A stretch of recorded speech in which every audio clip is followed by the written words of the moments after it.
we consider our current climate to be the default state of the world. The mild seasons, the stable coastlines, and the predictable agricultural cycles have allowed human civilization to expand from scattered tribes to a global technological species. We call this warm epoch the Holocene. But in the grand thermodynamic ledger of the planet, the Holocene is not the rule. It is a fragile, temporary anomaly.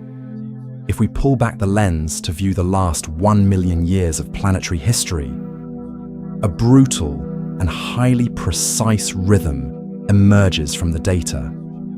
It is a sawtooth pattern etched into the ancient ice and deep-sea sediments. For 90,000 years, massive continental ice sheets miles thick advance across the northern hemisphere, crushing bedrock and drastically lowering global ocean levels. Then, the system rapidly pivots. The ice violently retreats, granting the planet a brief 10,000-year window of temperate warmth before the glaciers inevitably rebuild. 100,000 years. That is the climatic heartbeat of our world. It dictates the distribution of global biomes, the flow of thermohaline ocean currents, and the absolute limits of biological endurance. Everything we know, every city we have ever built, and every piece of recorded history exists entirely within a single one of these fleeting 10,000-year interglacial pauses. Yet this rhythm presents a profound mechanical paradox for modern science. What cosmic metronome enforces this precise timing? What unseen planetary architecture links the faint orbital mechanics of the solar system to the immense physical weight of continental ice? Today, we will explore the topic, why Earth enters ice ages every 100,000 years, the hidden pattern. Please, like this video, subscribe to the channel, and leave a comment below letting us know exactly where and when you are watching this. To understand the architecture of an ice age, we must first abandon the idea that the Earth is a perfect, rigid sphere spinning flawlessly in the void. In reality, the rotation of our planet creates centrifugal forces that push mass outward toward the equator, warping the Earth into an oblate spheroid. Our world is slightly thicker around its middle. This physical deformation is the starting point for a cascade of astronomical consequences. Because of this massive equatorial bulge, the gravitational forces of the Sun and the Moon do not pull uniformly on the planet. Instead, they apply a subtle, continuous torque, attempting to pull the equator into alignment with the orbital plane. But the Earth is spinning, possessing massive angular momentum. Just like a toy top leaning to one side, the planet resists falling over, and instead responds to this gravitational tug-of-war by slowly wobbling on its axis. This sweeping motion is known as axial precession. As the planet spins, its axis of rotation traces a massive invisible circle against the backdrop of the stars. Today, our North Pole points toward Polaris, but 12,000 years ago, the axis pointed toward the star Vega, and eventually, the slow cosmic clockwork will swing it back again. A complete physical wobble of the axis takes roughly 26,000 years. However, the climate does not operate on a 26,000-year cycle, because the Earth's orbit is also moving. The elliptical path our planet takes around the Sun is slowly rotating in space, a phenomenon called apsidal precession. When you combine the wobble of the Earth's axis with the slow rotation of its orbital path, the resulting rhythmic shift in our climate occurs exactly every 23,000 years. This 23,000-year cycle dictates a fundamental parameter of our climate system, the precise timing of the seasons. Because our orbit is elliptical, there is a point where Earth is closest to the Sun, known as perihelion, and a point where it is farthest away, known as aphelion. Currently, The northern hemisphere experiences winter when the planet is closest to the sun, and summer when it's farthest away. This configuration creates relatively moderate seasonal extremes. But half a precession cycle from now, the timing will flip. The northern hemisphere will experience its summer when Earth is closest to the sun, enduring scorching heat, and its winter when the planet is furthest, plunging into deeper darkness and severe cold. You might assume that plunging the hemisphere into a darker, colder winter is what triggers an ice age. But here, the physics of glaciology reveals a counterintuitive truth. Brutally cold winters do not build ice sheets. Ice ages are not born from the depths of winter. They are born from the failure of summer. To construct a continental glacier, snow that falls in December must survive through July and August. When precession aligns the northern hemisphere summer with aphelion, the point furthest from the sun, the summer solar radiation drops significantly. The brief warm season simply fails to melt the accumulated snow of the previous winter. Year after year, the highly reflective white snow layer remains, bouncing solar energy back into deep space and cooling the regional climate even further. The precession cycle determines whether a summer is hot enough to reset the ice ledger or cool enough to let the snow survive and compound into a planetary glacier. But the implications of this gravitational wobble extend far beyond the freezing of continents. At a planetary scale, its meaning changes entirely. The 23,000-year precession cycle acts as a master switch for the global monsoon systems. When the cycle drives intense summer heating in the northern hemisphere, it pulls massive amounts of moisture from the oceans deep into the continents. Just thousands of years ago, this precise orbital configuration turned the Sahara Desert into a vast, lush network of lakes and savannas teeming with life, before the relentless wobble shifted the rains away and returned the region to barren sand. The pulse of precession has repeatedly driven human migration, forcing our ancestors to move as entire biomes collapsed and blossomed in rhythm with the stars. If this is true, it speaks not just to Earth's past, but to the potential futures of all technological civilizations. And precisely here, this mechanism connects to a much larger question in astrobiology. Earth's precession is relatively stable, largely because our massive moon acts as a gravitational anchor, keeping our axial wobble within a tight, predictable range. Without the moon, the gravitational influence of Jupiter and the Sun would cause Earth's axis to swing chaotically, dragging the climate into catastrophic extremes that could sterilize the surface or perpetually freeze it. When we look at Mars, we see a planet without a massive, stabilizing moon.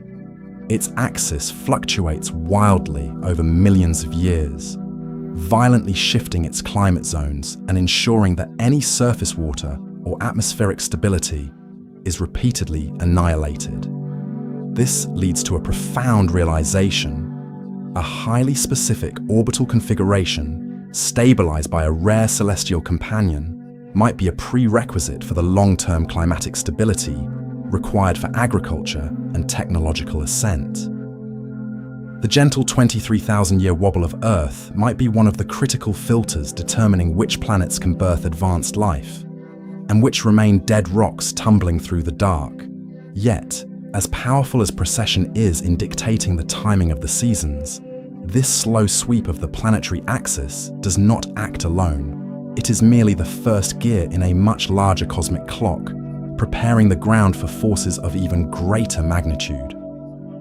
While the slow wobble of precession dictates exactly when the seasons occur during our orbit around the Sun, a second, entirely distinct planetary mechanism dictates how violent those seasons will be.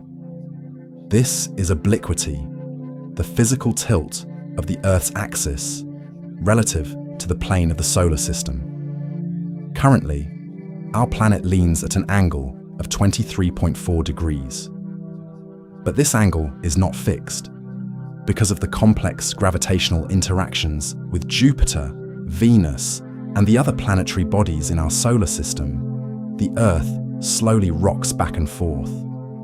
Over a period of exactly 41,000 years, the axial tilt shifts from a minimum of 22.1 degrees to a maximum of 24.5 degrees. This 2.4 degree shift might sound mathematically insignificant, but at a planetary scale, its meaning changes entirely. Obliquity does not change the total amount of solar energy hitting the planet. Rather, it radically alters where that energy is distributed. When the tilt is at its maximum, the planet leans aggressively into the sun. This configuration produces extreme seasonal contrast. The polar regions are blasted with intense, prolonged, continuous sunlight during their summer, and plunged into deep, merciless freezing darkness during their winter. Conversely, when the tilt decreases toward its minimum, the Earth stands more upright. The sunlight is distributed more evenly across the latitudes. The winters become slightly warmer, but crucially, the summers become significantly cooler. And as we established with the mechanics of precession, an ice age is not born from a freezing winter. It is born from a failing summer. When the axial tilt drops to 22.1 degrees, the high northern latitudes, specifically around 65 degrees north, simply do not receive enough concentrated solar radiation to melt the winter snowfall. The snow survives, reflects incoming sunlight, and triggers the feedback loops of continental glaciation. For decades, the 41,000-year cycle of obliquity was a theoretical mathematical model. But the problem does not stop at theoretical physics. We had to find physical proof of this shifting angle in the deep past. To measure a planetary tilt that happened 1 million years ago, scientists turned to the bottom of the ocean. Microscopic marine organisms called benthic foraminifera build their shells using oxygen extracted from the seawater.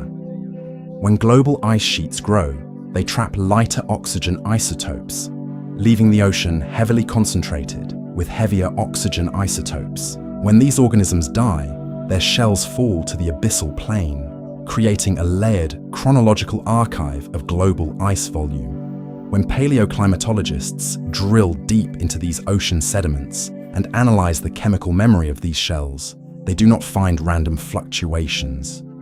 They find a perfect, undeniable 41,000-year pulse. The ocean floor has recorded the rocking motion of the planet with absolute fidelity. This leads to a deeper consequence.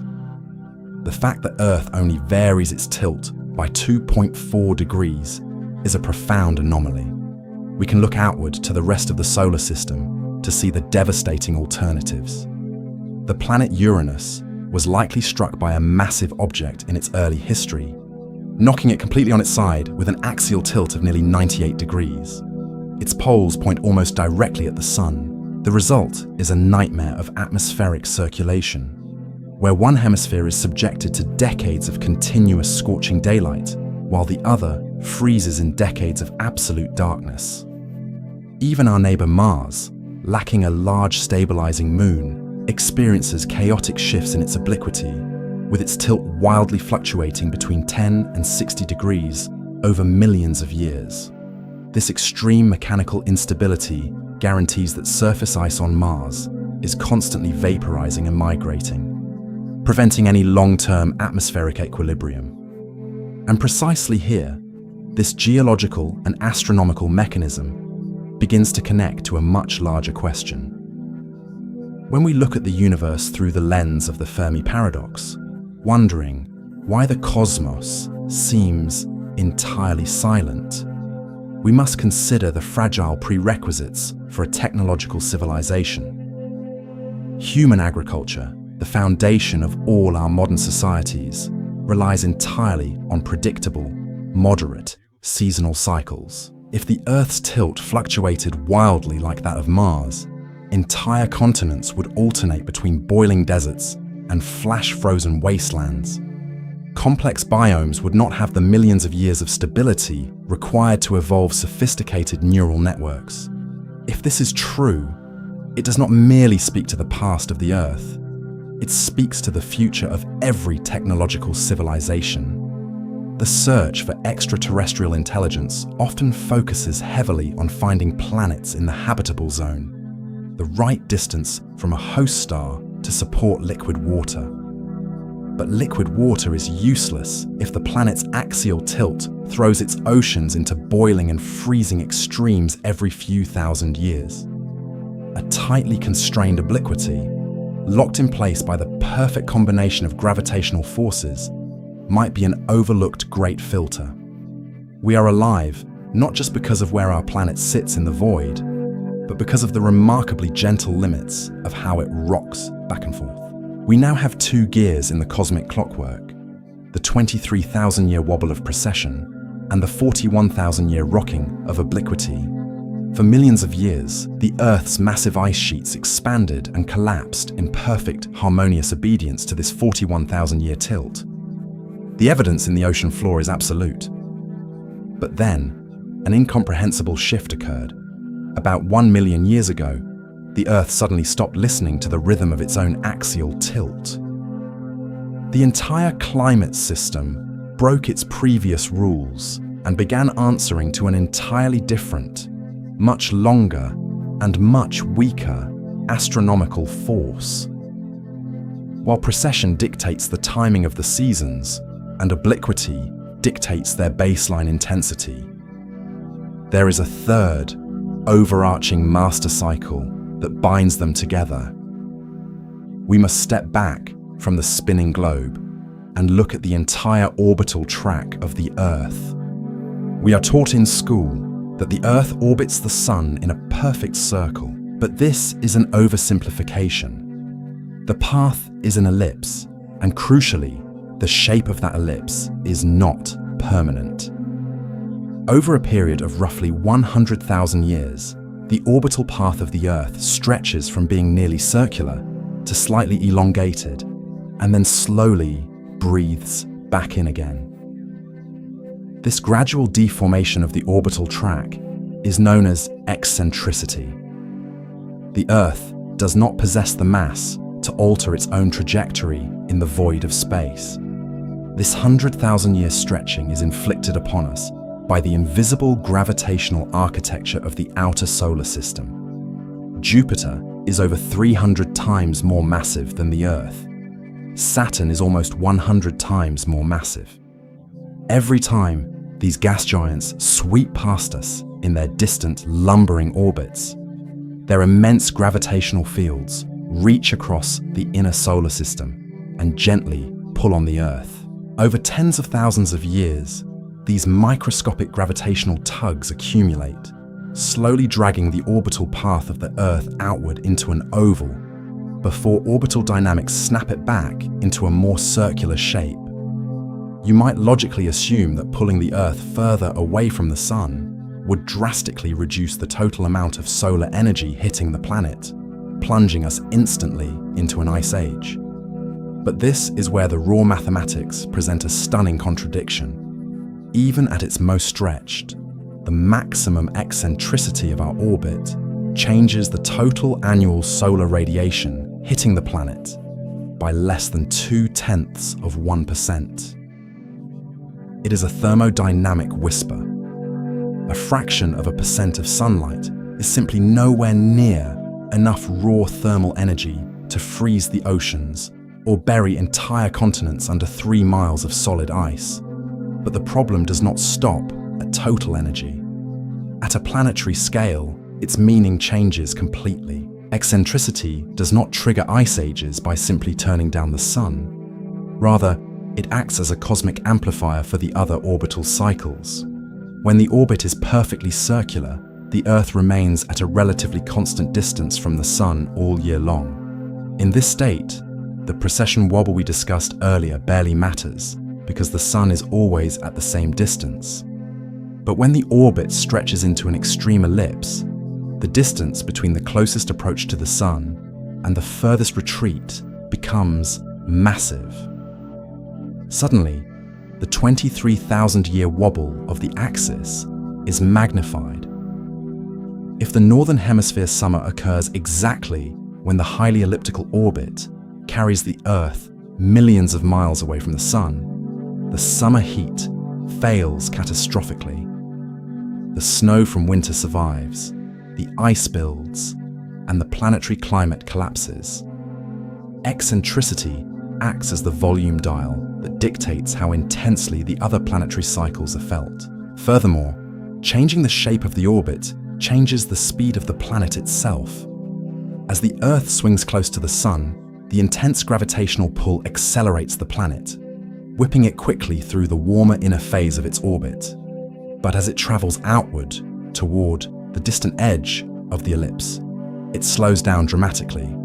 This means the planet spends significantly more time far away from the Sun than it does close to it. If a hemisphere experiences its winter during this long, slow outer loop, that cold season will not only be darker, it will stretch on for agonizingly long periods, granting continental ice sheets even more time to accumulate and solidify. And precisely here, this mechanism begins to connect to a much larger question in the search for life in the universe. When we scan the galaxy for exoplanets, we often find rocky worlds orbiting within the habitable zones of their host stars. But many of these planetary systems contain massive, rogue gas giants that aggressively warp the orbits of the inner planets. An exoplanet with a highly eccentric orbit faces extreme biological challenges. It would spend months plunging deep into the freezing outer reaches of its solar system, only to slingshot back dangerously close to its star, boiling its surface water in a flash of extreme stellar radiation. The survival of a technological civilization requires deep time. It requires millions of years of evolutionary stability, followed by uninterrupted agricultural reliability. If Jupiter were slightly larger or slightly closer to the inner solar system, our orbit would stretch so violently that our oceans would repeatedly boil and freeze. We exist only because the gravitational ghosts of the outer planets are distant enough to be gentle. The 100,000-year heartbeat of our eccentricity is just stable enough to let complex biology adapt, rather than annihilating it entirely. We have now assembled the complete astronomical engine. Precession times the seasons. Obliquity sets the tilt. Eccentricity amplifies the distance. Together, these three forces are known as the Milankovitch cycles. For millions of years, they dictated a steady, predictable rhythm of climate change. But there is a glaring, terrifying flaw in this model. When we look at the ice core records from the past 1 million years, the ice ages do not follow the 41,000-year tilt, nor the 23,000-year wobble. They strictly obey the 100,000-year cycle of eccentricity. But as we just established, eccentricity is physically the weakest of all three forces, providing a mere fraction of a percent of energy change. This leads to a profound scientific paradox. How does the weakest gravitational whisper in the solar system somehow dominate the entire thermodynamic output of the Earth? The orbital math is completely clean, but the climate response is violently disproportionate. The answer cannot be found in the stars. To solve the paradox of the 100,000-year cycle, we must look down, beneath the ice, into the hidden architecture of the planet itself. We have reached the central paradox of paleoclimatology, a mathematical contradiction so profound that it frustrated scientists for decades. It is known simply as the 100,000-year problem. When researchers plot the volume of global ice against the timeline of planetary history, the data shows that for the past 1 million years, the ice sheets have strictly obeyed the 100,000-year rhythm of orbital eccentricity. Every 100 millennia, the ice reaches its absolute maximum and then abruptly collapses. The correlation is undeniable.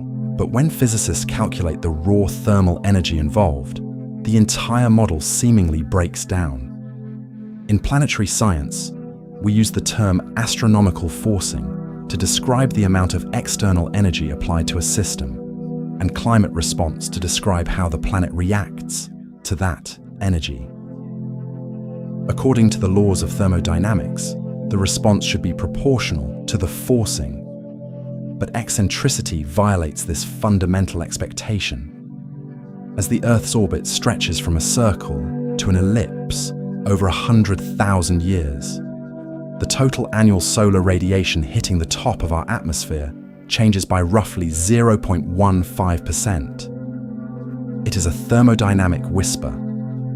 It is the equivalent of dimming a massive stadium lighting system by a fraction of a single watt.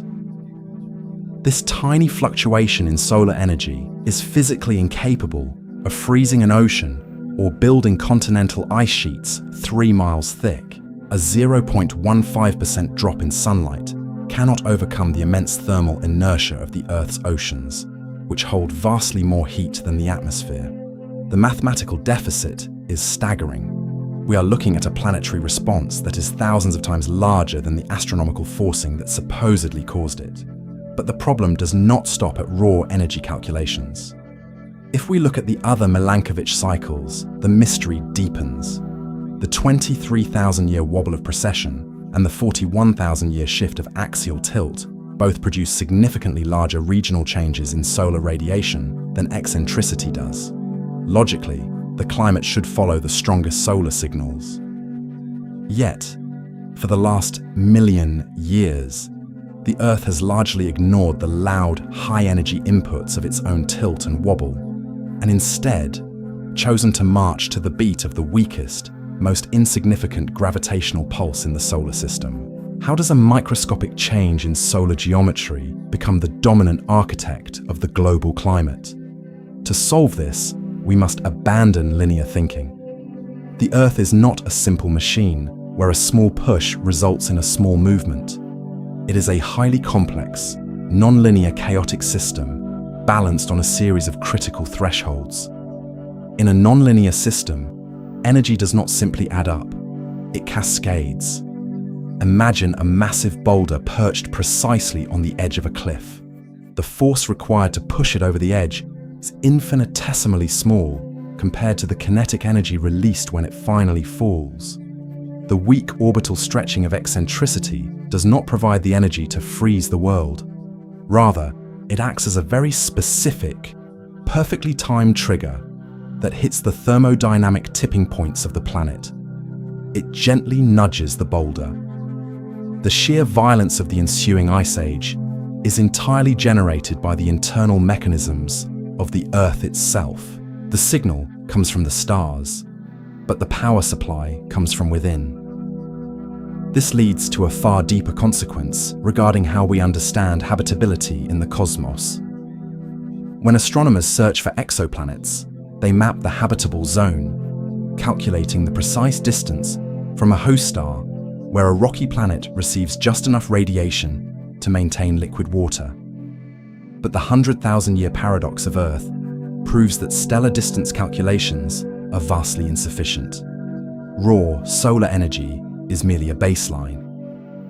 A planet sitting perfectly within a habitable zone could possess internal feedback loops so highly sensitized that a fraction of a percent change in its orbit could trigger runaway glaciation or runaway greenhouse effects. The existence of this energy paradox suggests that habitable planets might be far rarer than our telescope data implies. It is not enough for a planet to simply orbit at the correct distance. To support long-term biological evolution, the planet must possess internal regulatory systems capable of dampening these extreme non-linear responses, preventing weak orbital whispers from cascading into planetary sterilization.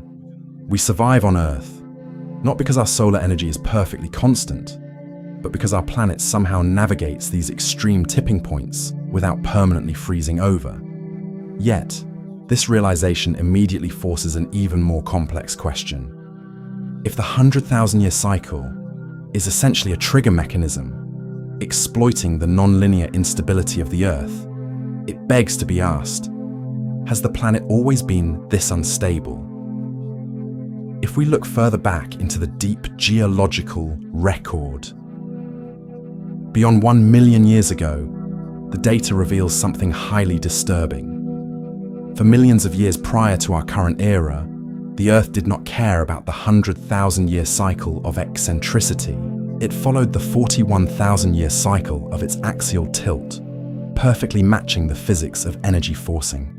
The climate response used to be completely logical.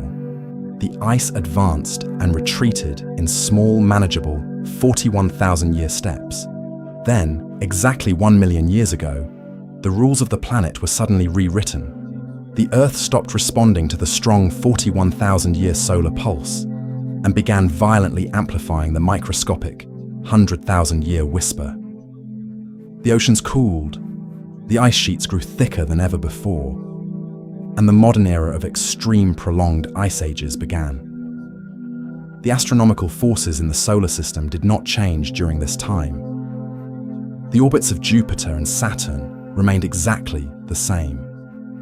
The sun did not dim. The celestial mechanics were identical.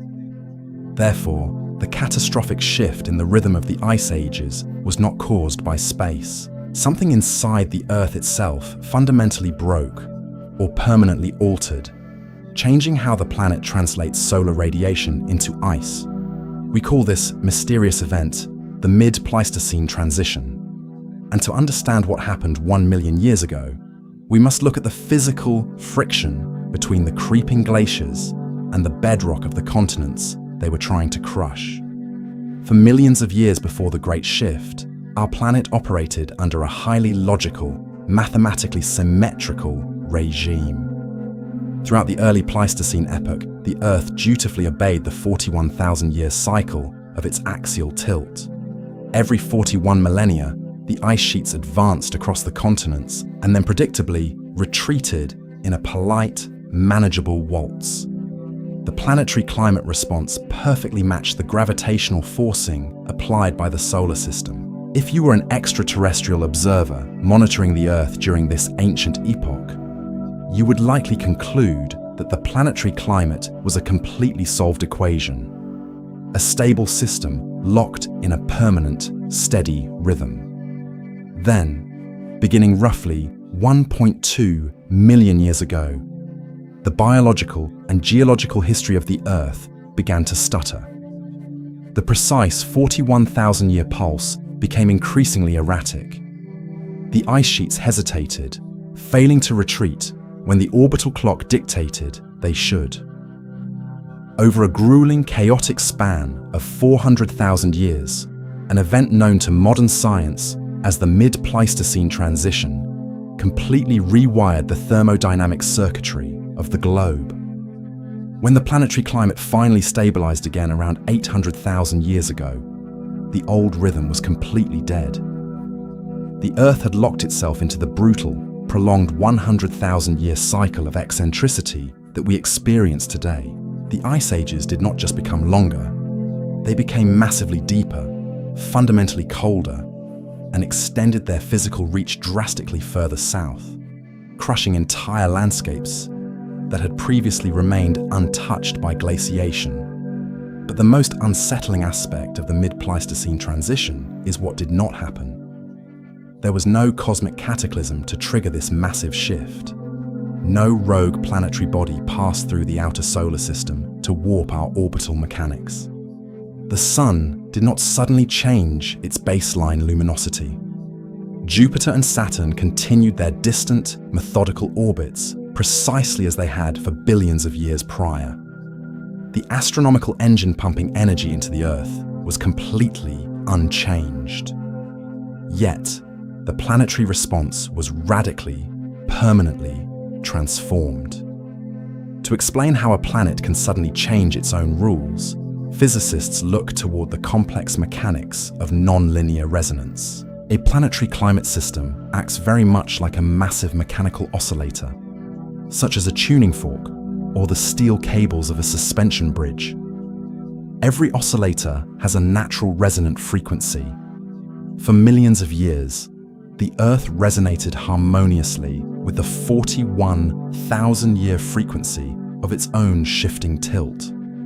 But highly complex physical systems can experience hidden internal structural shifts that completely change how they vibrate. If you change the internal tension of a piano string, it will suddenly play a totally different note, even if you strike it with the exact same force. During the Mid-Pleistocene Transition, the internal thermodynamic tension of the Earth changed. The planet abruptly stopped resonating with its tilt and began violently amplifying the incredibly faint background static of its own orbital stretching. The signal from the stars remained the same, but the planet had built a new kind of amplifier. If this model is correct, it does not merely rewrite the geological history of the Earth. It casts a terrifying shadow over the future of any technological civilization. When astrobiologists evaluate exoplanets for potential habitability, they rely heavily on stellar distance and orbital stability. We make the fundamental assumption that if a rocky planet possesses a stable orbit, it will maintain a highly stable climate. The Mid-Pleistocene Transition proves that this assumption is completely flawed. It demonstrates that a planetary biosphere can autonomously and violently rewrite its own master climate algorithms without a single change in its external solar input. If an advanced, spacefaring civilization had somehow evolved on Earth 2 million years ago, they would have built their entire global infrastructure, their agricultural networks, and their mathematical models around the absolute certainty of the 41,000-year cycle. And they would have been utterly annihilated when the planet, without warning, shifted its internal resonant frequency and plunged them into a 100,000-year deep freeze. This kind of spontaneous internal planetary instability could function as a silent great filter in the cosmos. A world might remain perfectly nested within the habitable zone of its host star, yet periodically undergo catastrophic internal frequency shifts that wipe out whatever fragile biomes or budding civilizations have managed to take root. Proving exactly how our planet achieved this internal shift remains one of the most agonizing challenges in modern paleoclimatology. We cannot simply drill a deep ice core to read the atmosphere of the transition. Continental ice is not static. It flows, deforms, and eventually melts at the bedrock under its own staggering gravitational pressure. The oldest continuous ice core humanity has ever successfully recovered from Antarctica only goes back 800,000 years. It perfectly captures the rhythm of the new regime, but it stops frustratingly short of the transition itself.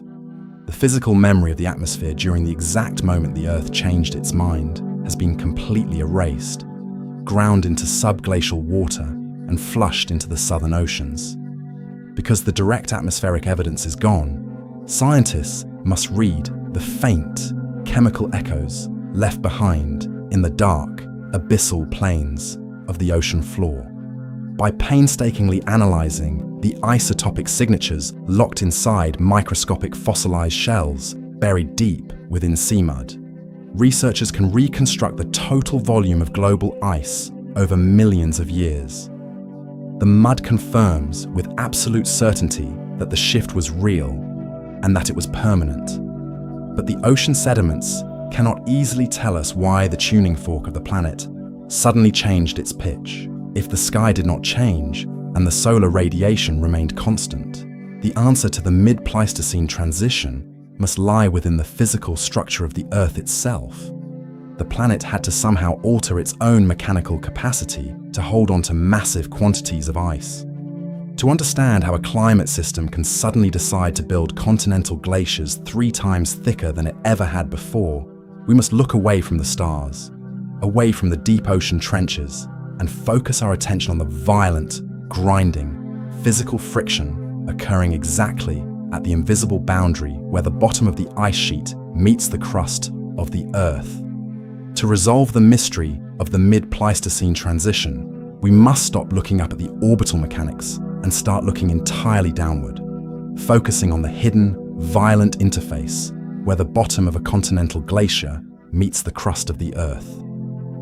A glacier is not a static block of frozen water. On a geological timescale, massive ice behaves like a brutally slow, highly abrasive fluid.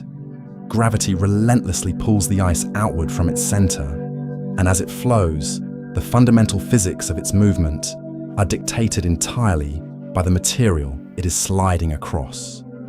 This brings us to a groundbreaking and highly elegant explanation known as the regolith hypothesis. Millions of years ago, before the deep freeze of the Pleistocene epoch began, the northern continents were exposed to millions of years of mild chemical weathering.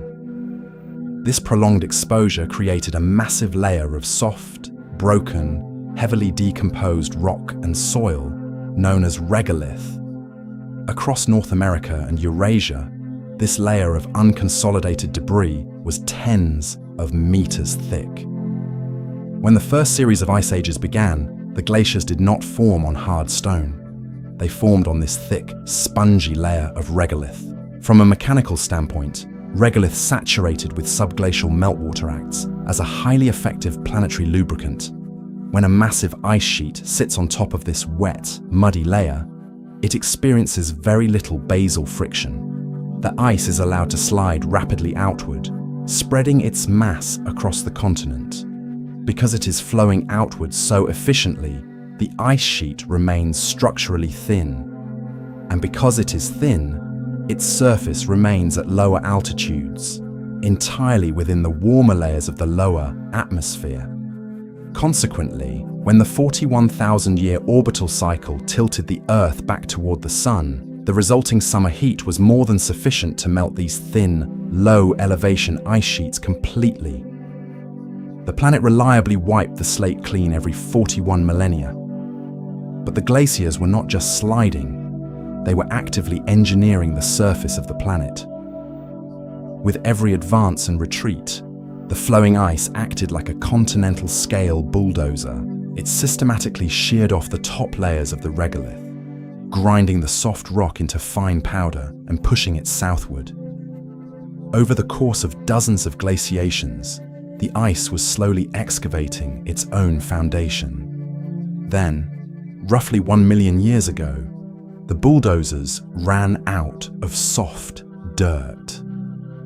Across vast swaths of the Northern Hemisphere, particularly in regions like the Canadian Shield and the Scandinavian Peninsula, the glaciers finally scraped their way down to the unyielding, solid, crystalline bedrock of the Earth. When the ice hit the bedrock, the thermodynamic rules of the planet were instantly and permanently rewritten. Bedrock is rough, hard, and unforgiving. It does not hold water like a sponge.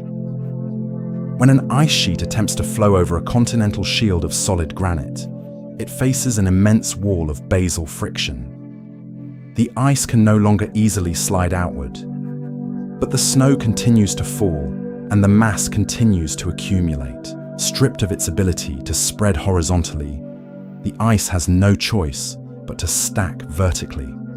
The ice sheets began to build upward, transforming from flat continental plains of ice into towering, permanent frozen mountain ranges reaching over 3 miles into the sky. And at this altitude, a terrifying new climate mechanism takes over, known as the elevation mass feedback loop. As the surface of the ice sheet climbs higher into the troposphere, it enters a zone of perpetually freezing, thin air. The ice essentially builds its own high-altitude microclimate, entirely insulating itself from the ambient temperature of the surface world below. This leads to a profound shift in how the Earth responds to solar radiation. When the traditional 41,000-year orbital tilt attempted to warm the hemisphere, the heat was completely ineffective. The surface of the newly thickened ice sheet was simply too high and too cold to melt. The ice ignored the planetary warming signal. It survived the summer, bridged the gap between orbital cycles, and continued to grow. To destroy an ice sheet of this staggering vertical magnitude, the Earth could no longer rely on a simple axial tilt. it had to wait for the rare, intense combination of orbital forces generated by the 100,000-year eccentricity cycle to deliver a truly massive pulse of sustained solar radiation. The loss of a single layer of dirt fundamentally locked the planet into a radically longer, vastly more brutal Ice Age regime. If this hypothesis is correct, it presents a fascinating and deeply unsettling expansion of how we view planetary habitability. It implies that a planet's climate behavior is heavily dictated by the age and physical condition of its crust. A younger rocky planet, covered in deep regolith, might experience rapid, mild climate fluctuations. But as the planet ages and its surface is stripped bare by Aeolian or glacial forces, its climate system can suddenly lock into extreme, catastrophic states. The physical friction of the ground itself is a hidden variable in the longevity of any biosphere. Furthermore, this immense geological excavation is directly responsible for the existence of human civilization. The regolith that was scraped off the northern shields was pulverized into a mineral-rich silt called loess. The glaciers push this fertile dust southward, depositing it in massive quantities across the American Midwest, the European plains, and the heartlands of Asia. When the Holocene epoch began, it was precisely this deeply ground, glacially transported soil that allowed early humans to invent large-scale agriculture. We are entirely dependent on the specific physical debris created by the Mid-Pleistocene Transition. But tracing the movement of pulverized rock is only one way to read the history of the Earth. To truly prove that these colossal ice sheets existed, and to measure exactly how much water they stole from the global oceans, paleoclimatologists had to develop a way to weigh the ice from millions of years in the past. To accomplish this impossible task, they turned to the microscopic architecture of deep ocean chemistry. To fully comprehend the sheer scale of the Pleistocene ice ages, we are faced with a massive physical dilemma. You cannot directly weigh a glacier that melted 1 million years ago. The continental landmass is a terrible historian. As glaciers advance and retreat, they brutally grind away their own footprints, destroying the very geological evidence of their existence. To reconstruct the total volume of global ice over deep time, paleoclimatologists had to abandon the continents entirely and look to a place that remains perpetually undisturbed by the crushing weight of the ice. They had to read the chemical memory of the abyssal ocean floor. The method they use relies on a fundamental law of thermodynamics and atomic physics. A molecule of water is made of hydrogen and oxygen, but not all oxygen atoms are identical. The vast majority of oxygen in the universe is a lighter variation known as oxygen-16. However, a tiny fraction of it contains 2 extra neutrons, creating a slightly heavier, denser variation called oxygen-18. This minuscule difference in atomic weight seems irrelevant, but at a planetary scale, its meaning changes completely. When solar energy strikes the surface of the ocean, it forces water to evaporate into the atmosphere.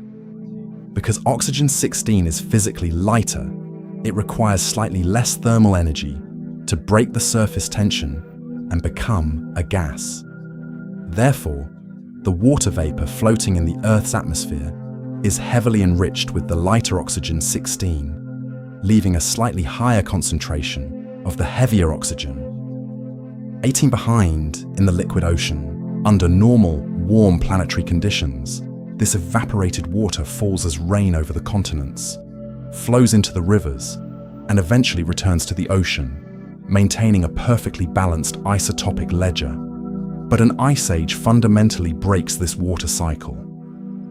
When the orbital mechanics force a massive cooling event, the evaporated water does not return to the sea. It falls as snow over North America and Eurasia, and it becomes permanently locked within continental glaciers. Millions of cubic miles of water disproportionately made of the lighter oxygen-16, are essentially stolen from the ocean and hoarded on dry land. This leads to a profound planetary consequence.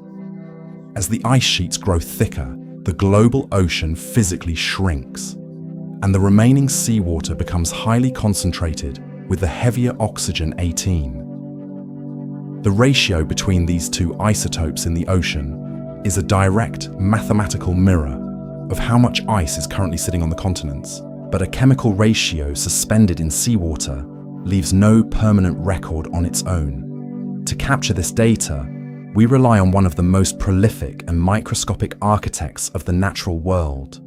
Deep below the waves, dwelling in the dark, freezing mud of the abyssal plains, are single-celled marine organisms called benthic foraminifera.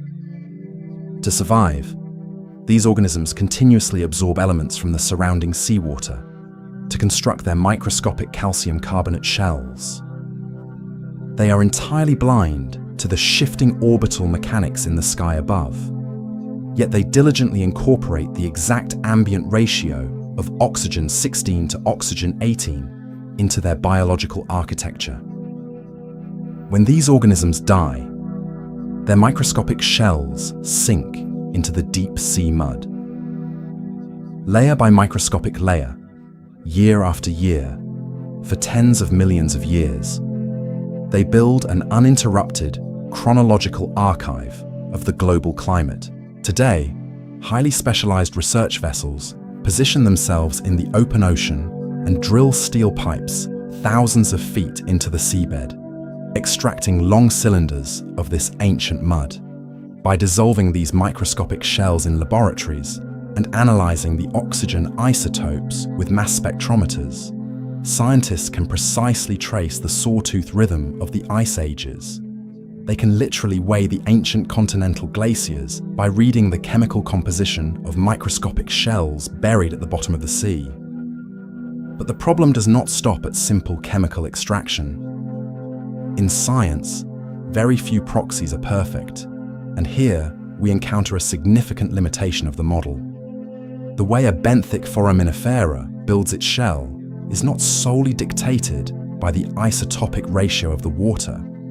It is also heavily influenced by the extreme cold of the deep ocean itself.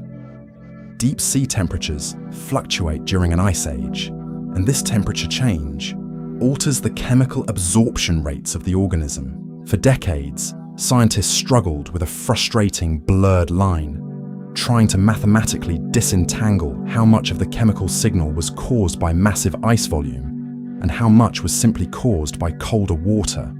It required the development of entirely new chemical proxies, analyzing the trace ratios of magnesium to calcium within the exact same shells, to isolate the temperature variable and finally reveal the true weight of the ice. If this precise chemical behavior holds true on Earth, it connects to a much larger question in our search for life in the solar system. The isotopic fractionation of water is a universal mechanism driven by gravity and thermodynamics. When we eventually send robotic probes to drill through the thick ice shells of moons like Europa or Enceladus, we will not just be looking for alien microbes. We will scan their subsurface oceans for these exact same shifting isotopic ratios. Understanding how to read the oxygen ledger of the Earth is the crucial training ground for decoding the hidden geological histories of entirely different worlds. The ocean floor has given us a perfect chronological map of exactly when the Earth froze and exactly how heavy the ice became. The isotopic data confirms that the Mid-Pleistocene Transition occurred and that the planet locked itself into a severe 100,000-year cycle.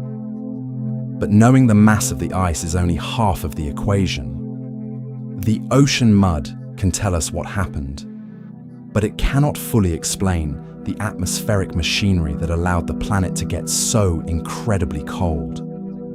To understand the thermal engine of the ice ages, we must find a way to analyze the ancient air itself. While the ocean floor mud provides a perfect ledger of total planetary ice volume, it cannot tell us the composition of the sky that allowed that ice to form. The ocean proxy gives us the mass of the planetary response, But to understand the thermal engine driving that response, we had to find a way to analyze the ancient air itself. The atmosphere is inherently chaotic, constantly mixing and recycling its elements. It does not naturally fossilize. To find a preserved sample of a million-year-old sky, scientists had to journey to the most hostile, isolated environment on the surface of the planet, the high-altitude polar plateau of Antarctica. Here, the temperature never rises above freezing, meaning the snow that falls never melts. It simply accumulates, year after year, layer upon layer. But the physics of how this snow transforms into a permanent geological archive is highly specific. When snowflakes fall, they rest loosely on the surface, surrounded by ambient air. As more snow piles on top, the weight compresses the underlying layers into a granular, porous material known as firn. Within this firn layer, the air can still slowly diffuse and mix with the atmosphere above. However, at a depth of roughly 200 to 300 feet, the crushing pressure finally fuses the firn into solid, impermeable glacial ice. In that exact moment of physical closure, microscopic bubbles of the ambient air are permanently sealed within the ice matrix. This is an unparalleled scientific miracle. The ice cores extracted from Antarctica do not rely on chemical proxies to infer what the atmosphere might have been like. They contain actual physical samples of the Earth's ancient atmosphere, hermetically sealed in frozen vaults. By drilling down over 2 miles into the ice sheet at locations like Vostok Station and the European Project for Ice Coring in Antarctica, or EPICA, scientists have recovered a continuous vertical cylinder of ice that spans 800,000 years. When researchers place sections of this ancient ice into a highly controlled vacuum chamber and crush it, the ancient air is released. By passing lasers through this released gas, they can precisely measure the concentrations of trace greenhouse gases, most importantly carbon dioxide and methane. When they plot these concentrations against the temperature record over the last 800 millennia, the result is one of the most famous and consequential graphs in modern science. The carbon dioxide perfectly mimics the sawtooth rhythm of the ice ages. When the planet freezes, the carbon dioxide levels plummet. When the ice rapidly melts, the carbon dioxide levels violently spike. But this perfect correlation immediately spawned a massive scientific debate regarding cause and effect. The timing of the ice ages is initiated by the faint gravitational whispers of the orbital cycles. Yet, as we have established, those orbital whispers are vastly too weak to physically freeze the planet on their own. The ice core data provided the missing thermal link. Carbon dioxide was not the initial trigger of the ice age, but it was the dominant planetary amplifier. As the slight orbital shift cooled the Earth, the oceans began to cool.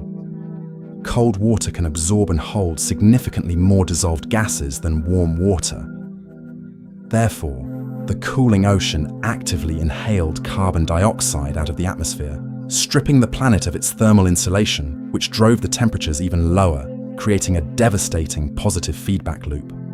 However, extracting this timeline is not a simple matter of counting layers, and here we encounter a severe chronological limitation within the ice core model. Because the air bubbles do not seal until they are buried deep beneath the porous firn, the air trapped inside the bubble is always significantly younger than the solid ice surrounding it. This chronological gap is known as the gas age versus ice age difference. In regions of Antarctica where it snows very little, an air bubble might remain open to the surface for several thousand years before finally sealing. This massive time lag makes it incredibly difficult for scientists to align the exact timing of the orbital trigger with the exact moment the greenhouse gases began to drop. Disentangling this chronological blur remains one of the most intense mathematical challenges in paleoclimatology. Furthermore, This leads to a profound realization about the physical limits of planetary memory.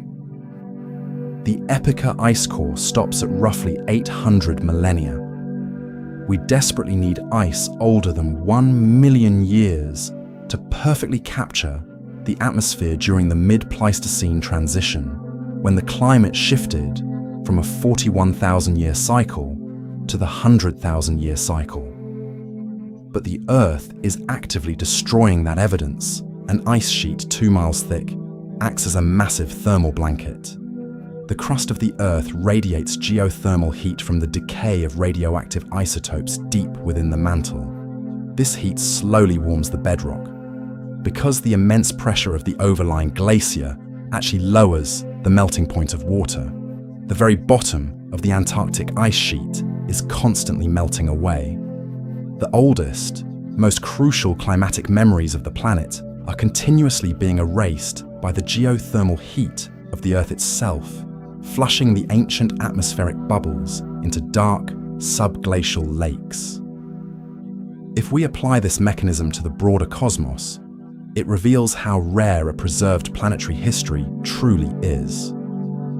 When astrobiologists consider the search for life, they often focus on planets that can maintain an atmosphere. But to understand the evolutionary history of an alien world, we would need to find a way to read its past skies. Most rocky planets either lose their atmospheres entirely, like Mars, or possess surfaces far too geologically active to preserve a long-term frozen record. The fact that Earth possesses an isolated polar continent, cold enough to trap gas, but stable enough to preserve it for nearly 1 million years, makes it a staggeringly rare astrophysical archive. We now have the complete blueprint of the invisible forces, the orbital trigger, the surface friction, and the atmospheric amplifier. But an ice age is not just a drop in temperature or a shift in invisible gases. To truly understand the violence of the 100,000-year cycle, we must look at what happens when billions of tons of solid ice begin to aggressively alter the physical topography of the continents. When the delicate orbital geometry finally triggers a cooling phase, the initial layer of snow falling across the northern hemisphere seems entirely insignificant. But snow possesses a devastating optical property. It is blindingly white. In planetary physics, we measure the reflectivity of a surface using a metric called albedo. Dark, open ocean water absorbs roughly 90% of incoming solar radiation, capturing that thermal energy and warming the planetary system. A fresh layer of snow does the exact opposite. It violently rejects the thermal energy, reflecting up to 90% of the sun's light straight back into the freezing void of space.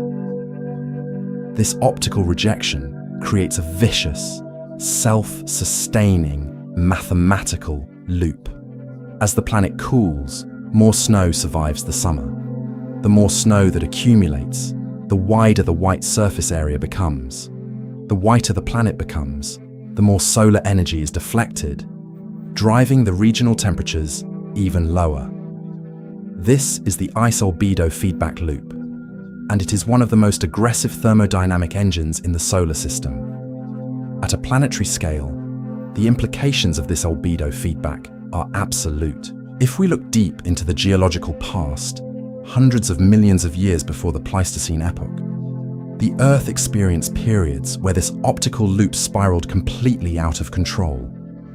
The reflective ice expanded so far south that it crossed the equator, freezing the entire globe in a catastrophic event known as Snowball Earth. When astrobiologists evaluate the habitability of distant exoplanets, they must meticulously model this exact tipping point. If an alien world's albedo crosses a critical threshold, it falls into a runaway freeze, permanently locking its surface water beneath miles of solid ice. Surviving the albedo trap is a mandatory requirement for the long-term evolution of any complex biosphere. The fact that Earth dances right on the razor's edge of this threshold, building massive reflective glaciers, but always managing to pull back just before total planetary sterilization, is a breathtaking thermodynamic tightrope. But during the 100,000-year cycles, the Earth does not freeze entirely. The ice sheets halt their advance at the mid-latitudes. Why? Because continental glaciers do not merely spread horizontally, they are forced to build vertically, and as they climb into the sky, they trigger an entirely different atmospheric weapon. Ice under extreme gravitational pressure is not a static solid. It behaves like a brutally slow, highly viscous fluid. The sheer mass of a continent-wide glacier causes the crystalline structure of the ice to plastically deform, creeping outward toward the oceans.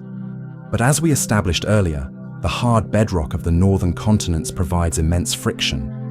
Prevented from easily sliding forward, the ice is forced to stack upon itself. The Laurentide ice sheet, which crushed North America, reached staggering heights of over 3 miles above sea level. By stacking vertically, the ice sheet triggers the elevation mass feedback loop. The troposphere, the lowest layer of our atmosphere where all weather occurs, obeys a strict thermal gradient.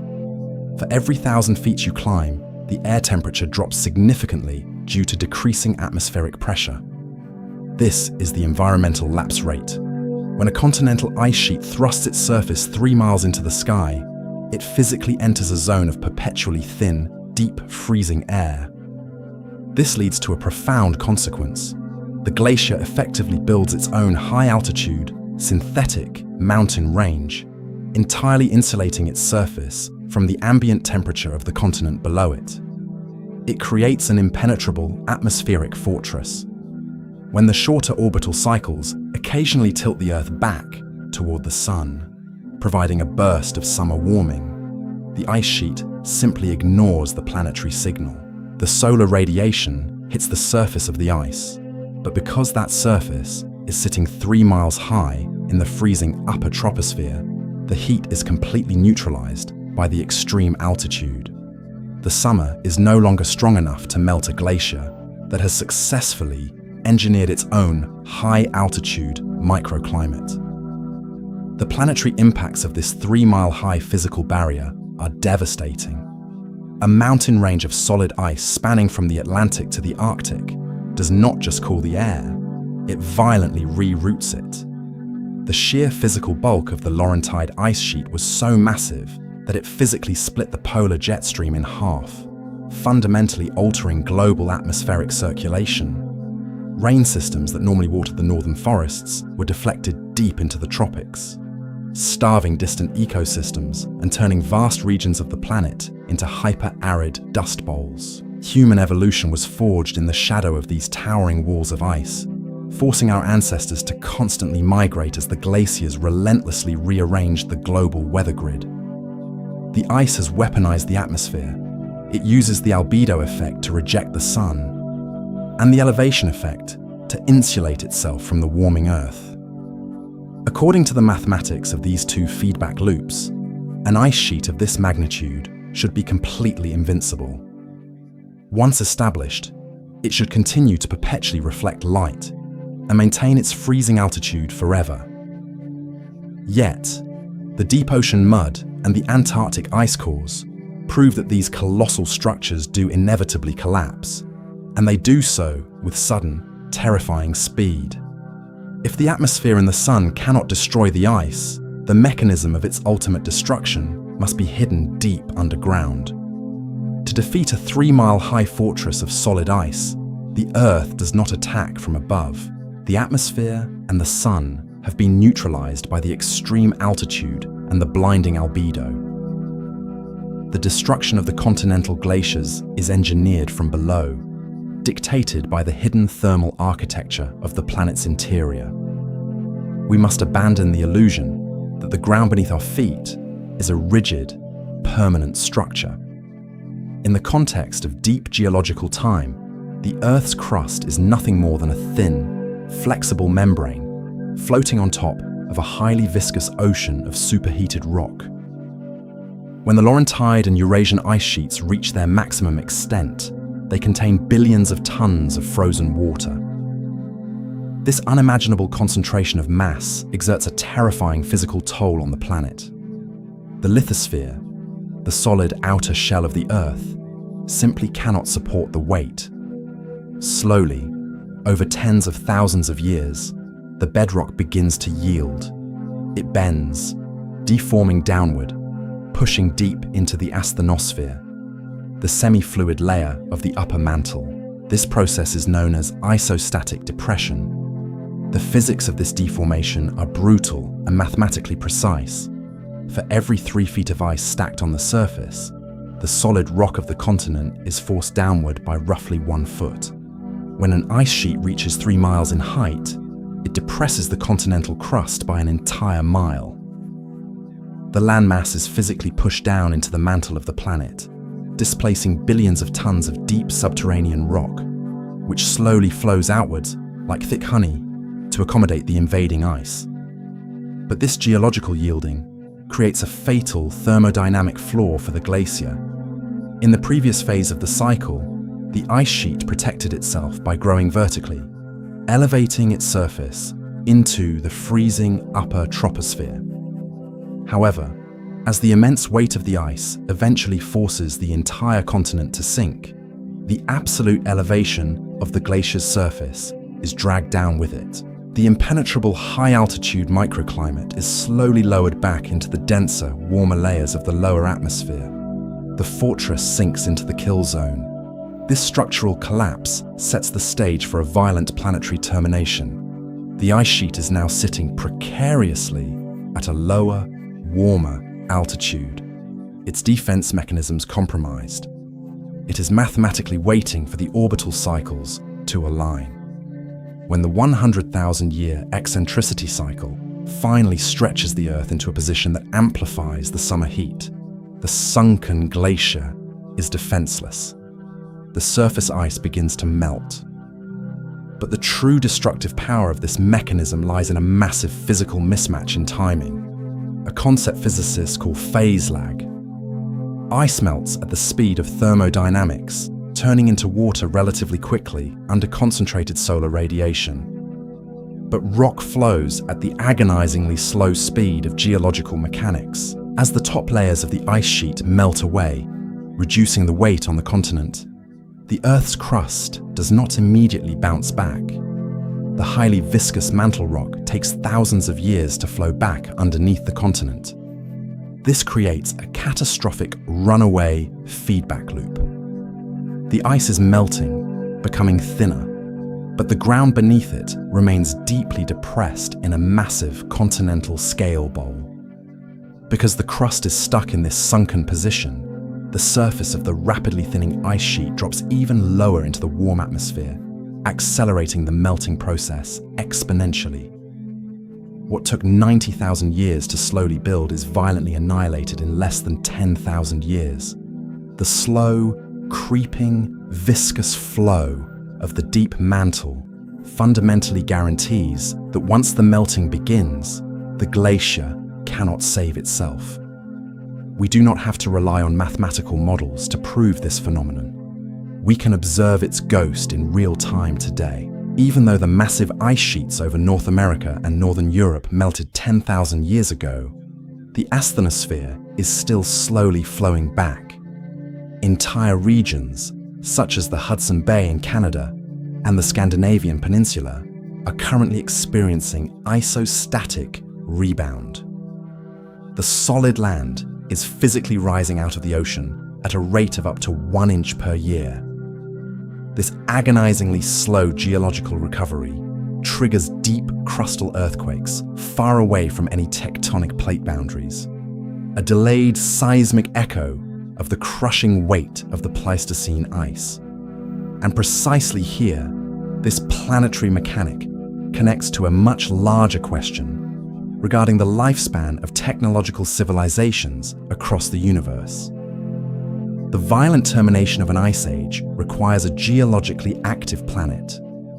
It requires a hot, semi-fluid mantle capable of deforming under weight and flowing back over millennia. If we examine Mars, we see a planet whose internal geological engine has largely died.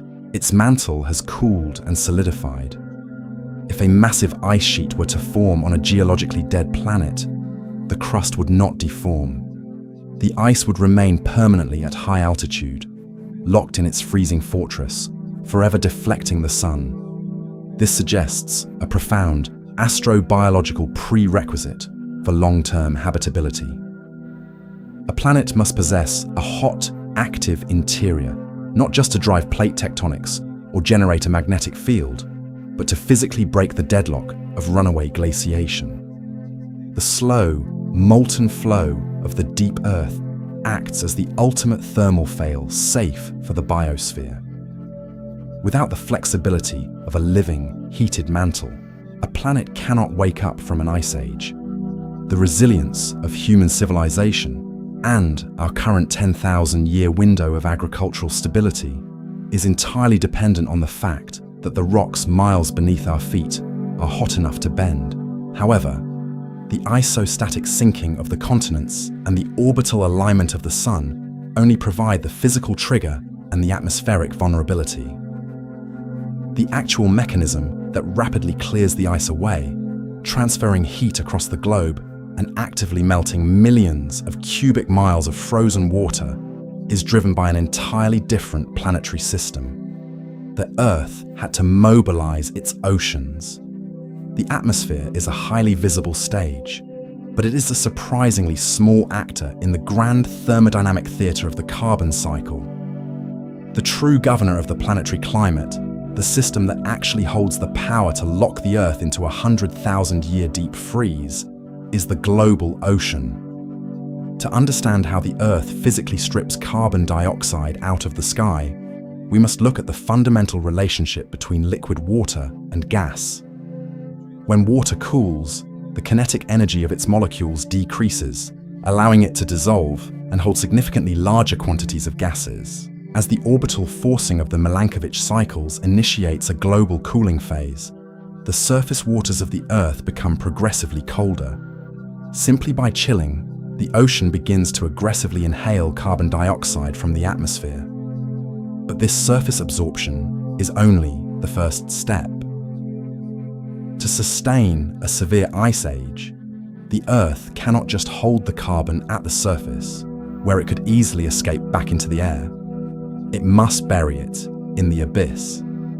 This planetary burial is orchestrated almost entirely by the Southern Ocean, the vast, unbroken ring of highly turbulent water circling the frozen continent of Antarctica. The Southern Ocean is the primary lung of the Earth.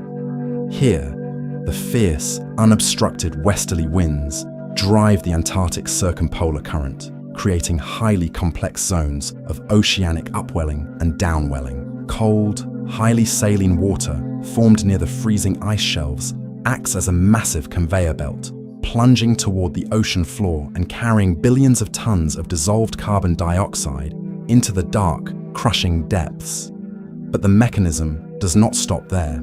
If the ocean were continuously mixing from top to bottom, that carbon dioxide would eventually circulate back to the surface and be released.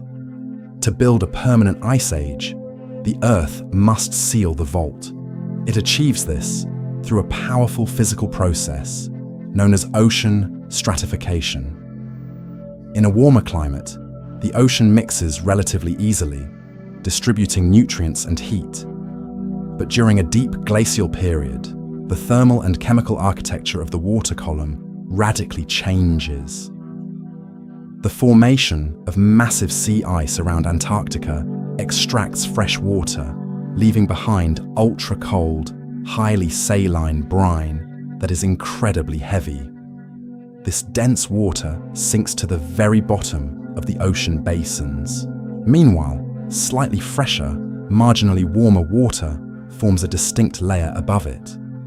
Because these layers have drastically different densities, dictated by the rigid laws of fluid dynamics, they stop mixing. The ocean becomes heavily stratified, neatly divided into distinct horizontal zones, separated by an impenetrable boundary known as a pycnocline. The boundary between the deep abyssal water and the upper ocean becomes a rigid thermodynamic wall. This leads to a profound planetary consequence. The deep ocean transforms into an isolated, hermetically sealed vault. For tens of thousands of years, the carbon dioxide dragged down by the sinking Antarctic waters remains completely locked in the abyss, utterly cut off from the atmosphere above. This answers the mystery of the Antarctic ice cores. This is exactly where the missing carbon dioxide went. The planet did not destroy the greenhouse gas. It simply hid it at the bottom of the sea. By aggressively sequestering its own thermal blanket, the Earth actively engineers its own freezing, driving global temperatures down to the absolute minimums required to sustain 3-mile-high continental ice sheets. At a planetary scale, the meaning of this stratification changes entirely. It provides a crucial framework for evaluating the habitability of entirely different worlds across the cosmos. When astronomers search for life, they often prioritize water worlds, exoplanets entirely covered by global oceans. But the mechanical reality of the Pleistocene ice ages suggests that a vast ocean is not necessarily a biological paradise. It can easily become a death trap.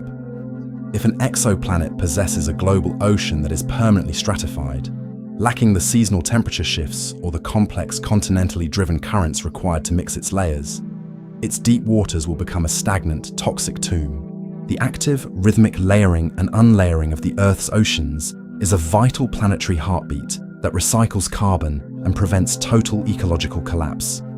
A static ocean world might never develop complex life, failing to pass a hidden great filter, ultimately becoming a sterile sphere, suffocated by its own unbroken chemical layers.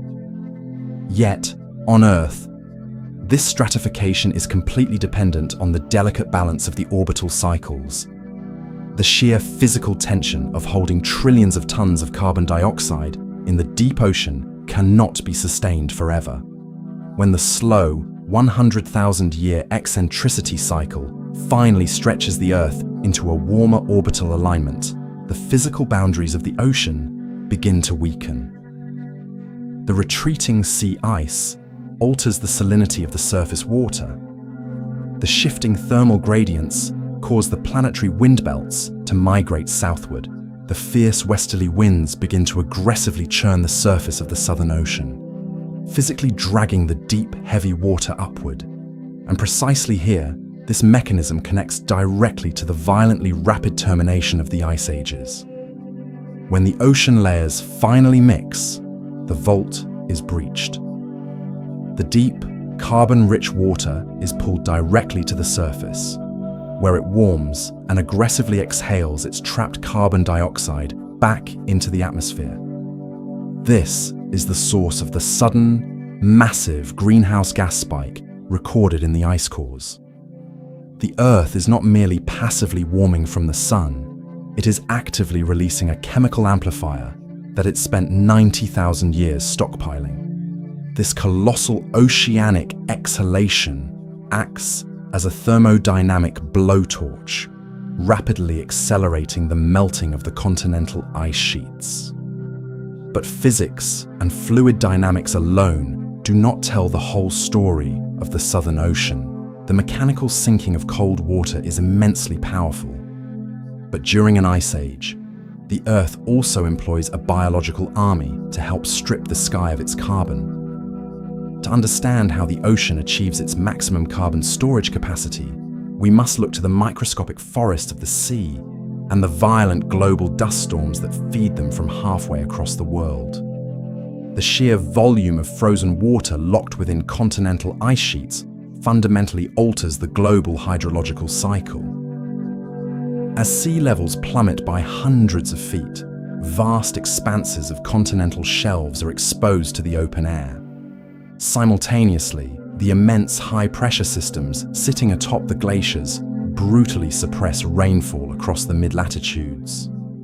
The planet begins to dry out, lush ecosystems wither, and terrestrial vegetation dies back, surrendering the exposed soil. The Earth transforms into a harsh, hyper-arid landscape dominated by expanding deserts and barren, windswept plains.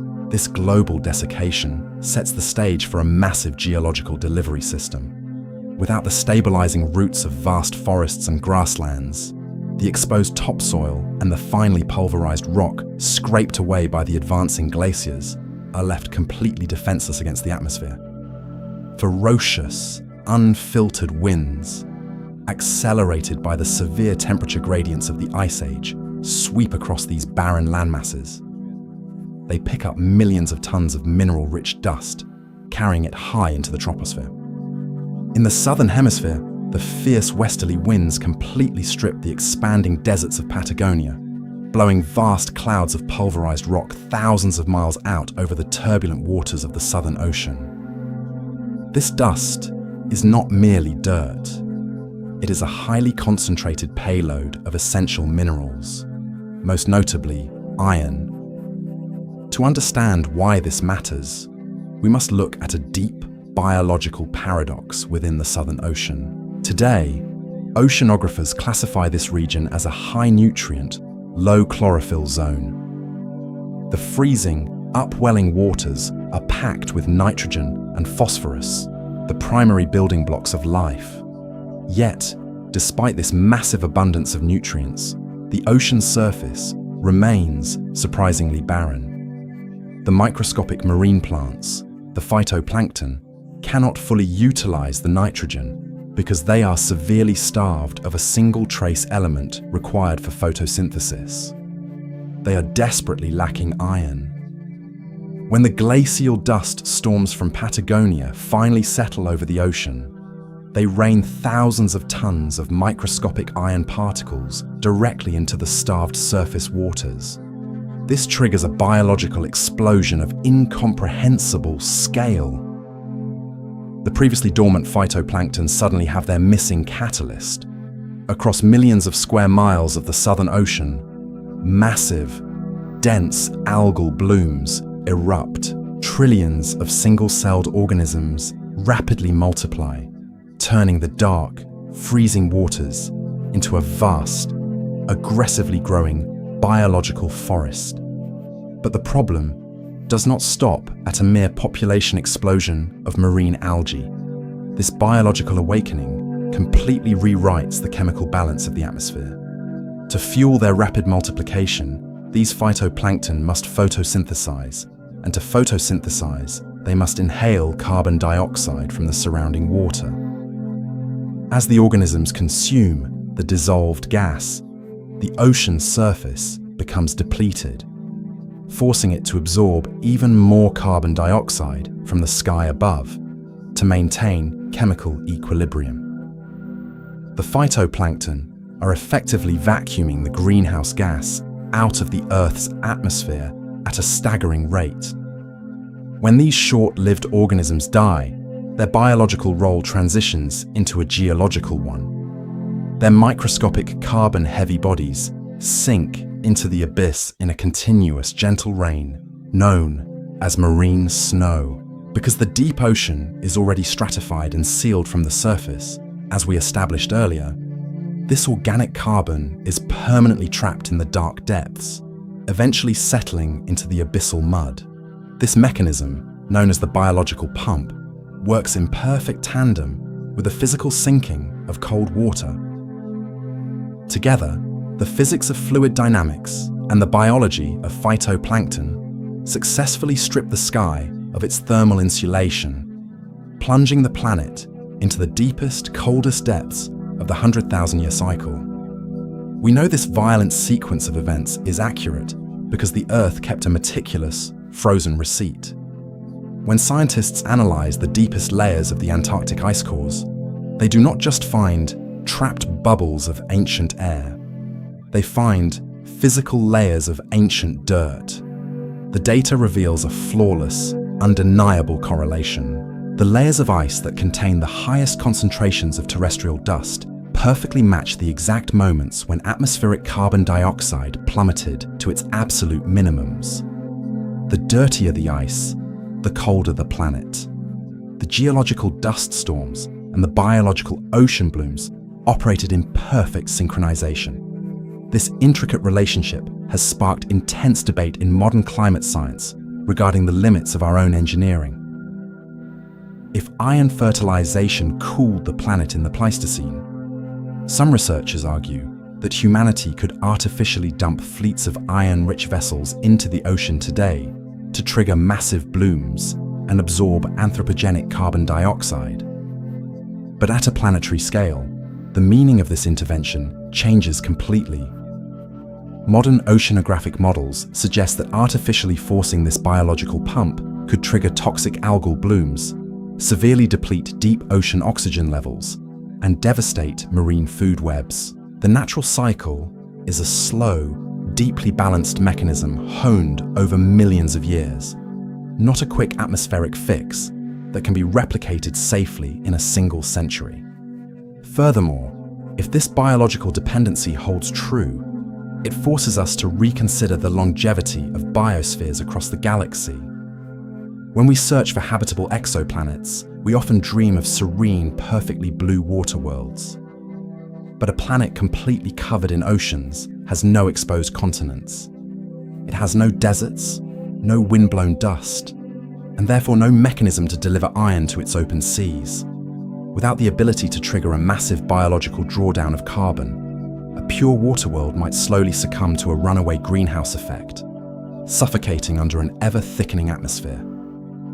The presence of dry, barren land is an absolute prerequisite for a regulated global ocean. This leads to a profound evolutionary reality. We often view life as a fragile passenger on a hostile planet, merely enduring the brutal 100,000-year shifts of the orbital mechanics. But the iron hypothesis proves that biology is an active structural component of the climate engine itself. The Ice Age cannot reach its maximum freezing potential without the microscopic plants of the sea aggressively pulling the carbon from the sky. Life does not just survive the planetary cycle. Life actively engineers it. We now have all the individual components of the planetary climate engine. We have the sheer physical friction of the continental bedrock, the blinding optical rejection of the snow, the insulating altitude of the ice sheets, the deep, abyssal vaults of the stratified ocean, and the biological vacuum of the phytoplankton. Yet, having all the parts of an engine does not explain the precise, synchronized rhythm of its pistons. The ultimate question of the 100,000-year cycle remains: how do all of these highly chaotic, independent earthly systems perfectly align to the weakest gravitational whisper in the solar system? For years, some physicists refused to believe that the internal mechanisms of the Earth could amplify such a microscopic signal from the eccentricity of our orbit. They argued that the fundamental model itself must be wrong. This skepticism gave rise to a highly compelling, competing astronomical theory known as the orbital inclination hypothesis, pioneered by physicists Richard Muller and Gordon MacDonald. They proposed that we were looking at the wrong orbital parameter. The Earth does not just stretch its orbit into an ellipse. Its orbital plane also slowly tilts up and down relative to the invariable plane of the solar system. This vertical rocking motion operates on a flawless 100,000-year cycle. The solar system is not empty. It is filled with a vast invisible disk of interplanetary dust and microscopic debris left over from the formation of the planets, as well as the shattered remains of ancient asteroids. Muller and MacDonald theorized that every 100 millennia, the orbital inclination of the Earth dragged the planet directly through the thickest bands of this cosmic dust cloud. According to this model, the dust accumulated in the upper atmosphere, physically blocking incoming solar radiation and plunging the planet into a deep freeze. It was an elegant solution because it bypassed the energy paradox completely. The ice ages were not caused by a weak gravitational tug.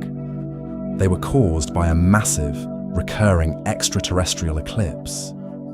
If this hypothesis were true, it would fundamentally change our understanding of planetary safety. It would mean the Earth is entirely at the mercy of its local interstellar environment, and that a rogue cloud of galactic dust could instantly overwrite any internal climate stability. However, when geochemists rigorously analyzed the deep Antarctic ice cores, searching for the specific chemical signatures of extraterrestrial helium that would indicate a massive influx of space dust, the evidence simply was not there. The dust in the ice was strictly terrestrial, blown from the deserts of Patagonia and Asia. The orbital inclination hypothesis, while mathematically beautiful, lacked the physical evidence on Earth. Science was forced to turn away from the dust of space and confront the terrifying mathematics of chaos theory. To explain the exact timing of the ice ages, modern paleoclimatology relies on a concept borrowed from quantum mechanics and information theory, known as stochastic resonance. In standard physics, background noise is considered destructive. It degrades signals and creates thermodynamic confusion. But in highly complex nonlinear systems, like a planetary climate, noise behaves entirely differently. It becomes an active, creative force. The climate of the Earth is incredibly noisy. It is filled with random, short-term chaotic events, a decade of intense volcanic eruptions, a century of shifting ocean currents, a millennium of slightly darker solar outputs. On their own, these chaotic events do not possess enough sustained energy to freeze the entire world. Simultaneously, as we have established, the 100,000-year stretch of the Earth's orbit provides a cooling signal that is far too weak to trigger an ice age on its own. But stochastic resonance dictates that when you overlay a very weak, rhythmic signal on top of a highly chaotic, noisy system, the noise actually lifts the weak signal over the critical threshold. Imagine a heavy switch that requires 10 pounds of force to flip. The orbital signal only provides 2 pounds of force. It will never flip the switch. But the chaotic background noise of the Earth is constantly jumping between -9 and +9 pounds of force. Most of the time, the noise does nothing. But exactly when the weak orbital signal pushes with its 2 pounds, and the planetary noise randomly surges to 8 pounds in the same direction, the combined force hits 10. The switch violently flips. The ice age is not a steady, linear response to orbital gravity. It is the result of the Earth's internal chaos accidentally harmonizing with the faint rhythm of the stars. The orbital cycle does not power the ice age. It merely sets the underlying statistical probability of when the planetary noise will become fatal.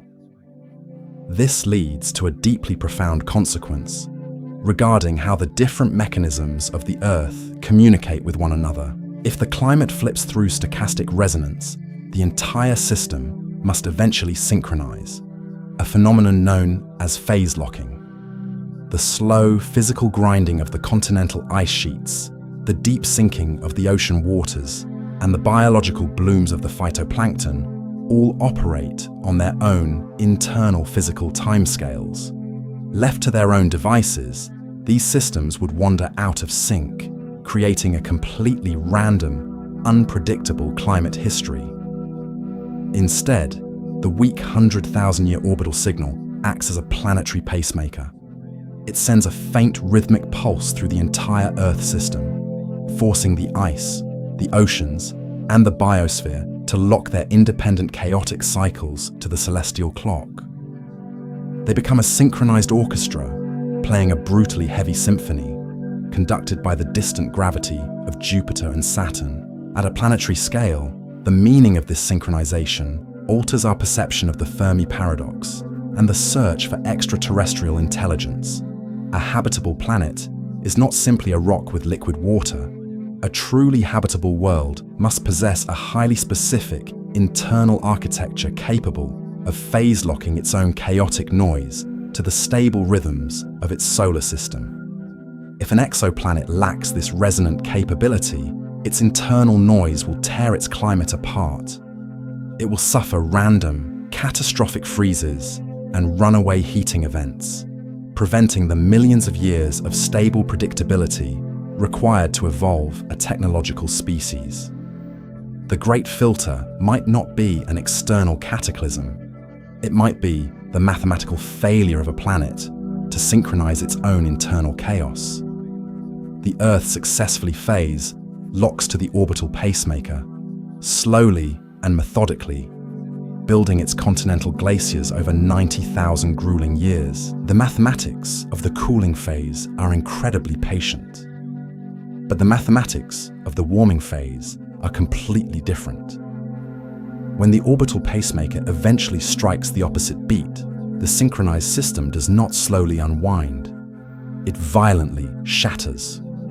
When we examine the raw data of the Pleistocene epochs, the most terrifying feature of the climate graph is not the depth of the freezing, but the sheer architectural asymmetry of the cycle. It takes 90,000 grueling years of orbital whispers, optical reflection, and deep ocean carbon burial to construct a continental ice sheet. But the destruction of that exact same ice sheet takes less than 10,000 years. The warming phase does not follow a slow, symmetrical curve. It is a near vertical line on the graph. In paleoclimatology, these violent warming events are simply called terminations. The Earth does not gradually thaw. It violently shatters its own frozen architecture.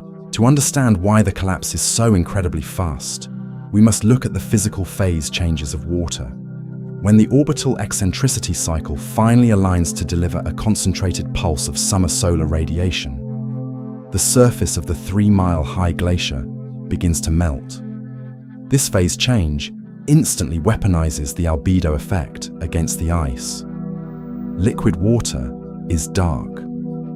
As meltwater pools form on the surface of the White Glacier, they aggressively absorb solar radiation, heating up and melting the surrounding ice exponentially faster. The optical defense system of the glacier collapses, turning from a giant planetary mirror into a massive thermal sponge. But the destruction is not confined to the surface. The meltwater exploits the deep, vertical fractures within the ice sheet. Millions of gallons of liquid water plunge miles down through the dark crevasses, eventually reaching the bedrock. When this supercooled water hits the bottom, it acts as a highly pressurized hydraulic lubricant. The immense basal friction that originally allowed the ice sheet to build its towering height is suddenly erased. Unmoored from the bedrock, entire continental margins of the glacier undergo catastrophic surging. They do not slowly melt. They physically fracture and slide aggressively into the sea. This mechanical collapse triggers a massive geological event known as a Heinrich event. Vast armadas of colossal icebergs, some the size of small European countries, break off from the North American continent and flood into the North Atlantic Ocean. As they drift and melt, they drop billions of tons of pulverized Canadian bedrock onto the ocean floor, leaving a distinct, anomalous layer of terrestrial dirt in the middle of the deep sea mud. But the dirt is merely a geological receipt. The true planetary weapon unleashed by these melting armadas is the water itself. The ice that makes up a continental glacier is pure, fresh water. When billions of tons of this fresh water violently flood into the North Atlantic, it fundamentally disrupts the primary thermal engine of the Earth, the Atlantic meridional overturning circulation. This massive system of ocean currents, which includes the Gulf Stream, acts as a global conveyor belt, transporting tropical heat from the equator up toward the northern hemisphere. The entire overturning circulation runs on the strict physics of fluid density. In the far North Atlantic, the ocean water is incredibly cold and highly saline. Because cold, salty water is extremely dense and heavy, it naturally sinks to the abyssal plain, pulling more warm surface water northward to replace it. This physical sinking is the engine that drives the global heat pump. But the sudden influx of glacial meltwater creates a catastrophic density crisis. Freshwater is highly buoyant. It is significantly lighter than saltwater. When the melting ice sheet dumps a massive freshwater lid onto the North Atlantic, the water simply refuses to sink. The pump jams. Within a matter of decades, the entire Atlantic meridional overturning circulation physically shuts down. The equatorial heat can no longer travel north. And here, the Earth delivers one of its most devastating climate paradoxes. Right in the middle of a massive global warming phase, precisely because the ice is melting so fast, the Northern Hemisphere is violently cut off from its oceanic heat supply. The result is a brutal, whiplash climate shock known as the Younger Dryas. As the global temperature is rapidly rising, the northern continents suddenly plunge back into deep ice age conditions. Forests that had just begun to reclaim the retreating glacial lands instantly freeze and die. The sudden cessation of the ocean currents wildly destabilizes global weather patterns, shifting monsoon rains and plunging entirely different hemispheres into severe, unexpected droughts.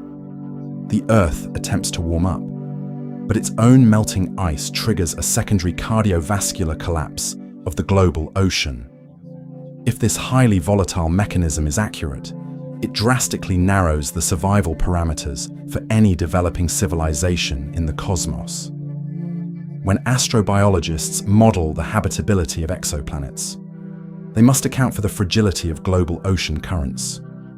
A planet might sit perfectly in the habitable zone, but if its thermal regulation relies on density-driven ocean circulation, it is highly vulnerable to catastrophic jamming.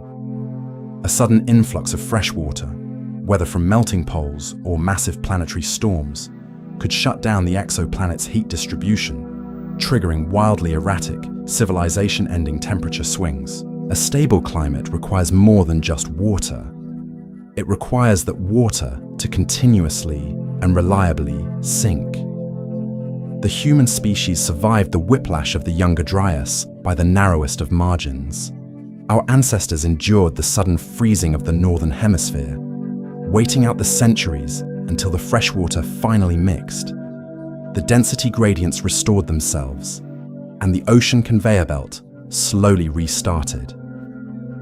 When the currents finally resumed, the Earth completed its violent termination, entering the warm, highly stable interglacial pause that we call the Holocene. But the laws of orbital mechanics dictate that this pause is only temporary. According to the 100,000-year mathematical blueprint of the planet, the ice is scheduled to return. If we strictly follow the mathematics of the cosmic clockwork, the 10,000-year grace period of the Holocene is already coming to an end. Right now, the orbital eccentricity of the Earth is slowly decreasing, returning to a more circular path. Simultaneously, our axial tilt is dropping, reducing the intensity of the summer sun in the northern hemisphere. According to the exact equations that have governed the planet for the last 1 million years, the high latitudes should currently be failing to melt their winter snow. We should be actively descending into the next 100,000-year deep freeze. The orbital pacemaker is already signaling the oceans to cool and the ice to build. But the ice is not building. Instead, the continental glaciers are aggressively retreating, and the global oceans are absorbing heat at an unprecedented rate. This immense divergence from the astronomical blueprint is entirely driven by a new, localized thermodynamic forcing. Over the last 2 centuries, human civilization has systematically excavated the fossilized carbon reserves that the planet spent hundreds of millions of years burying. By combusting this material, we have artificially injected massive quantities of carbon dioxide back into the atmosphere. This is not a slow, gentle exhalation from the deep sea. It is a rapid, intense chemical spike that completely overwhelms the delicate gravitational whispers of Jupiter and Saturn. The sheer volume of this artificial greenhouse gas has fundamentally broken the planetary feedback loops. The reflective albedo of the northern snow cannot trigger a runaway freeze because the ambient atmospheric temperature is simply too high. The Southern Ocean cannot stratify and trap carbon because the shifting thermal gradients are altering global wind patterns, disrupting the deep oceanic pumps.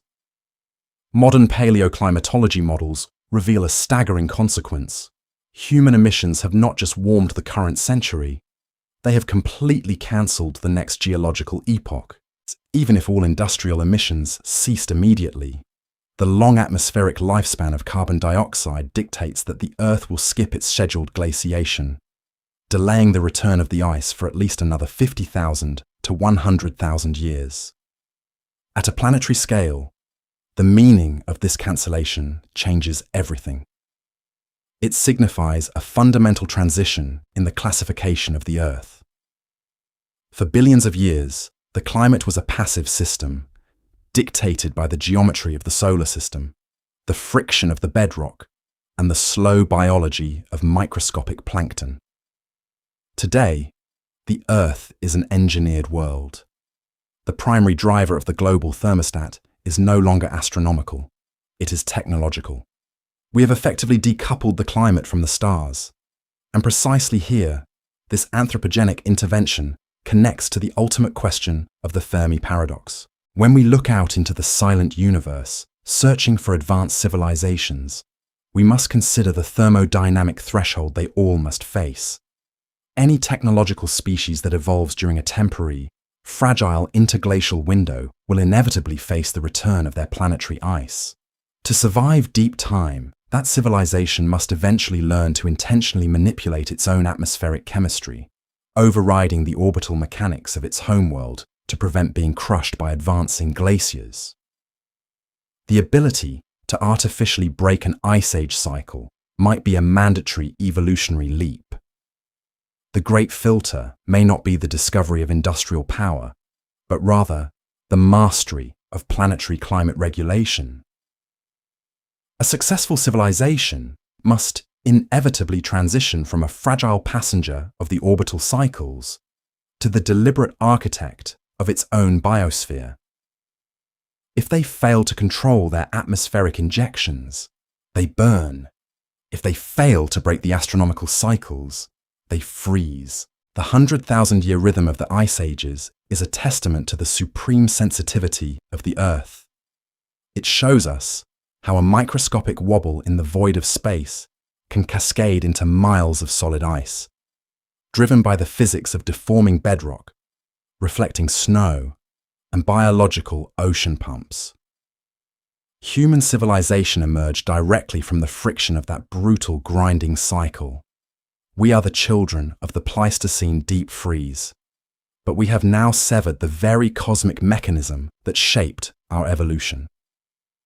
The hidden pattern of the ice ages has finally been broken, leaving us alone at the planetary controls, standing in a new geological era where the future of the Earth is no longer written in the stars, but entirely by us.